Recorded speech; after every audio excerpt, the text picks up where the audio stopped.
Peggy 16.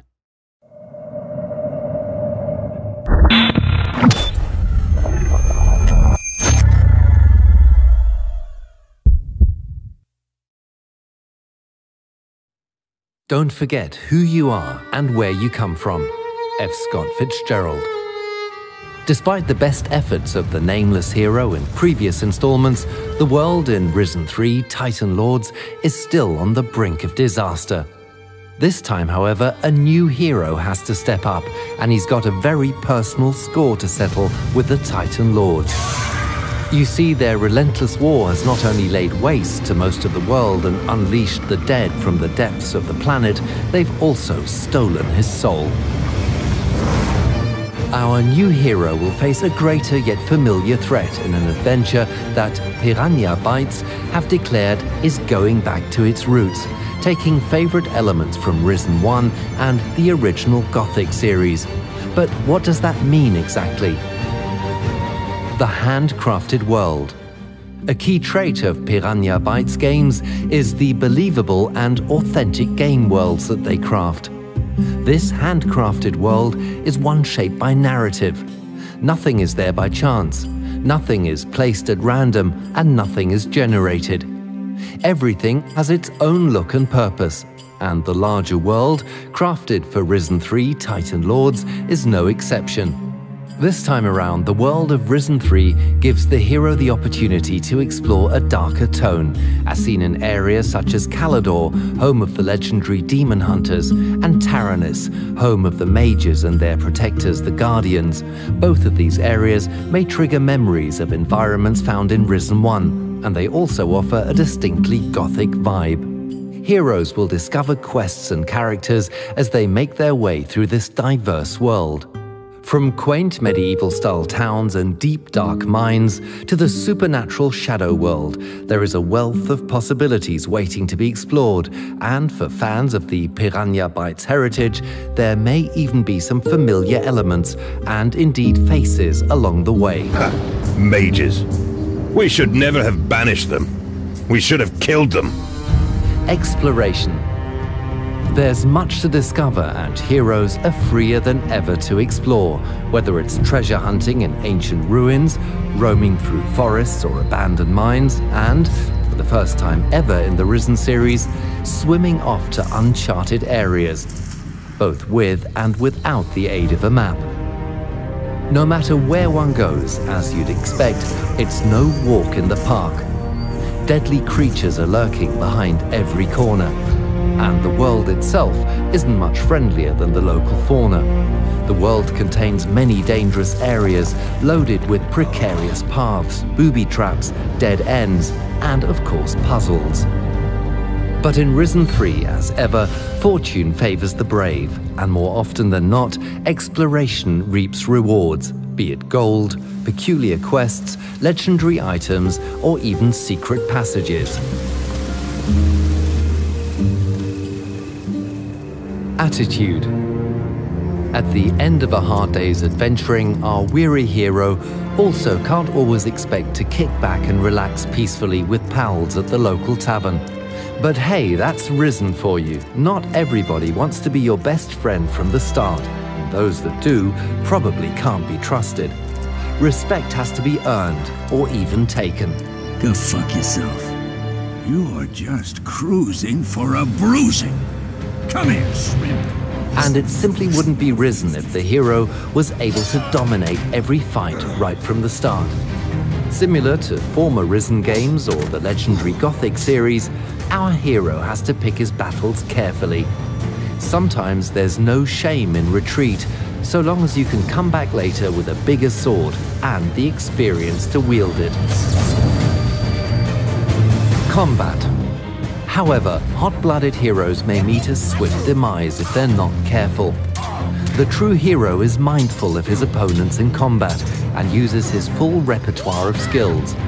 Fast attacks keep opponents on their toes, but they don't do excessive damage. Heavy attacks, on the other hand, do a lot of damage, but they also expose the hero's defenses. The key is to observe and find the best time to block, evade, counterattack, or even change tactics. Our hero has more combat options than ever before, allowing him to switch strategies seamlessly.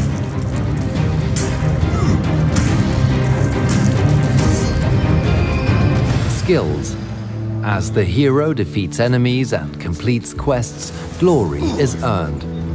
This glory can be spent on making the hero better in various ways by improving his attributes in the areas of melee and ranged combat, cunningness, influence, toughness, dexterity, magic and spirit, and by unlocking new skills and abilities.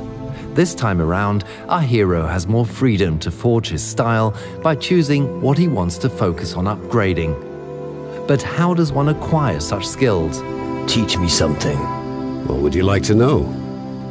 A staple of Piranha Bytes games are the skill trainers, who will help our hero reach new heights of greatness, and, of course, they're returning in force to Risen 3 Titan Lords. These NPCs will teach our hero perks which can unlock new abilities, if the hero possesses enough gold to make it worth their while, of course, and some will even offer to train unique skills only when the hero is officially part of their faction.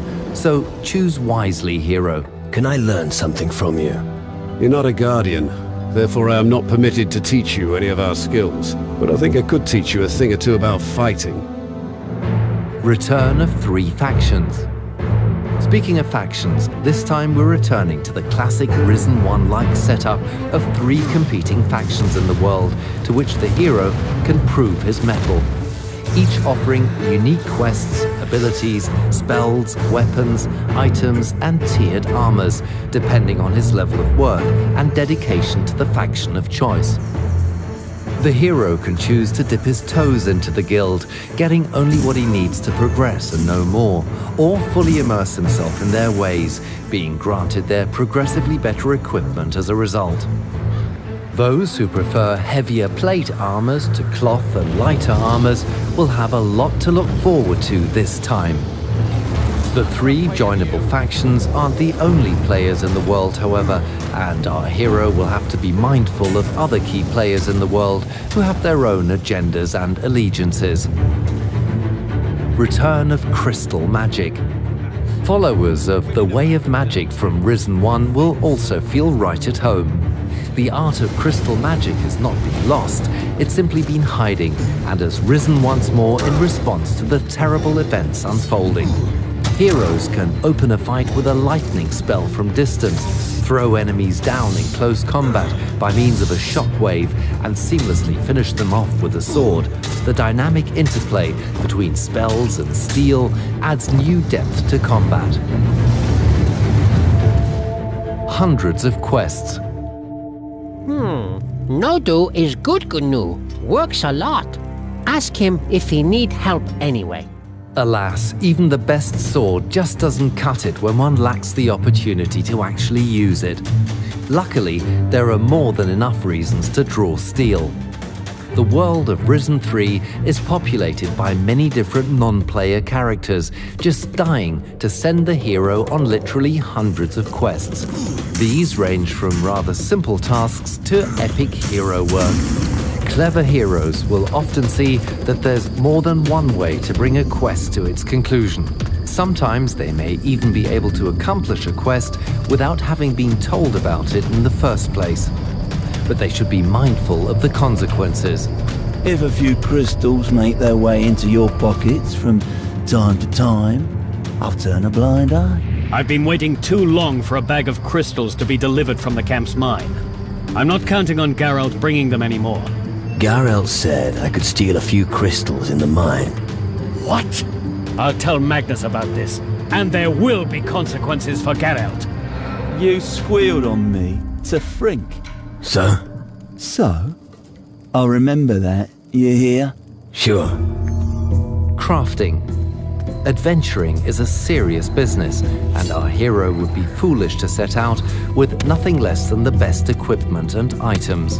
Crafting returns to allow our hero to take fate into his own hands by letting him brew his own potions, forge his own weapons, craft spells, stat-boosting jewelry, enchantments, and more. Thrifty heroes keen on crafting will know to keep their eyes open for the raw materials in the world, be it from plant life, mining ore, or liberating claws and teeth from hunted creatures. The living world. The brave hero sometimes earns a bit of downtime, and on occasion he can sit back and watch the inhabitants of the world go about their daily business, be it going to work and returning home, training for the troubles ahead, or simply spending their hard-earned cash in the taverns. Ah, customers! The dynamic day and night cycle is also perfect for kleptomaniacs. When everyone's asleep and no one's looking, sticky-fingered heroes can nick anything that isn't nailed down, so long as they aren't spotted. But they needn't worry about overloading their pockets. There's no such thing as over-encumbrance here. Risen 3 is made for players looking for a classic RPG experience, for players that harken back to the days and nights when games refused to hold their hand and left their path and destiny up to them. It's a game driven by these fans and built around their feedback. Thank you for joining us today. We hope this has given you an insight into how the veteran team of Piranha Bytes are drawing on their heritage for Risen 3 and how they continue to fly the banner for classic RPG experiences, bringing their unique style and personality to the role-playing games of today. Risen.